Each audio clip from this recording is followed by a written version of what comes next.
My wife and I got legally married in Denmark, the Copenhagen City Hall, and it was a very simple and straightforward process right from the application to the wedding itself. And in this video, I want to share what that process was like, and I also want to share why we decided to have the legal wedding in Denmark instead of the Netherlands. But before that, I want to introduce you to my wife. You can come say hi. Hello, I'm Marissa Megida. Yes.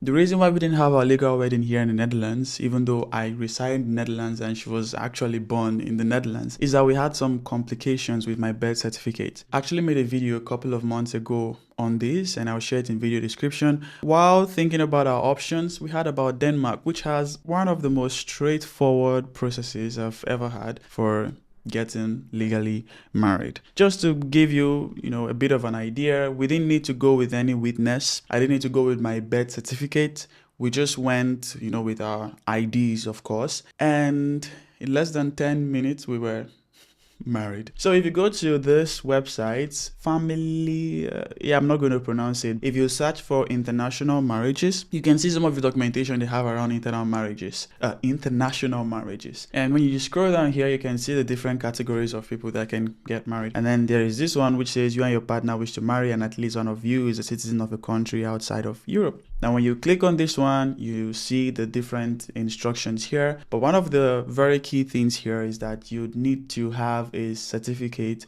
of marital status. And one of the reasons why you need a certificate is to satisfy the requirements of, both of you getting married in Denmark. Requirements like you must both be more than 18 years of age and none of you must be currently married. Now, for your application, this costs 2100 DKK. But if you go down here, you can apply for a certificate of marital status. You're applying on your own behalf. Yes, you have my ID.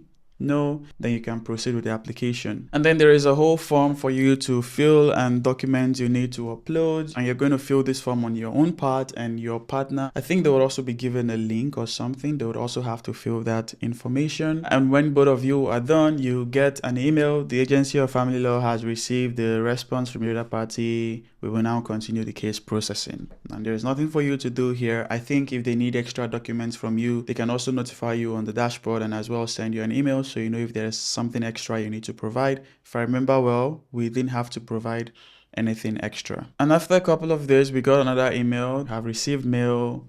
Log into your dashboard. When you open your dashboard, the agency has processed your application of marital status. We have reached decision that you meet the criteria, and so you can get married in Denmark. Now, one thing to note is this certificate of marital status, you have to make use of it within 4 months. As you see here, certificate of marital status is only valid in the period from November to March. If you do not get married within this period, you'd have to apply again and pay a new fee. So when this is done, the next thing to do now is to pick a date for your wedding, and there is a link at the end here. You can click to pick dates. So it takes you to this page. Pick your language, English. What kind of wedding do you want to have? A city hall wedding, open air wedding, or book a registrar? In our case, we just had a city hall wedding. Then you can select the calendar, wedding appointment, open for all couples. You need a valid approval certificate of marital status, which we already have. Do you or your partner not have a CPR number? Blah, blah, blah.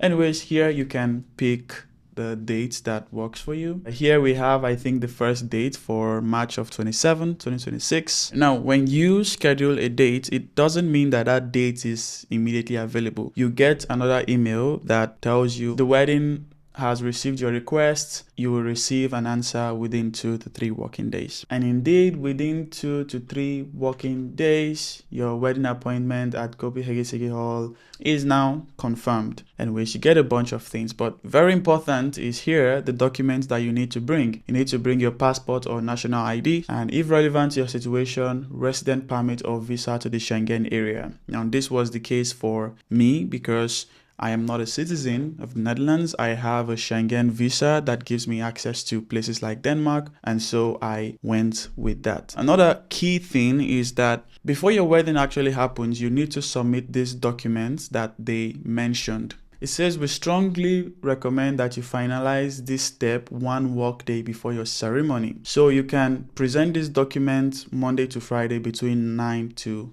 1:45. The documents are kept in verification at City Hall, and then you collect your document the same day by 15:45. Now, in our case, we planned a journey to Denmark for just 2 days. We flew on a Monday and we came back to the Netherlands on a Tuesday, and I had to also work that Monday, so it was very difficult for us to take our documents to the City Hall that Monday, wait until 15:45 to get the documents back, and then get married the next day. So there's another option. Should you be unable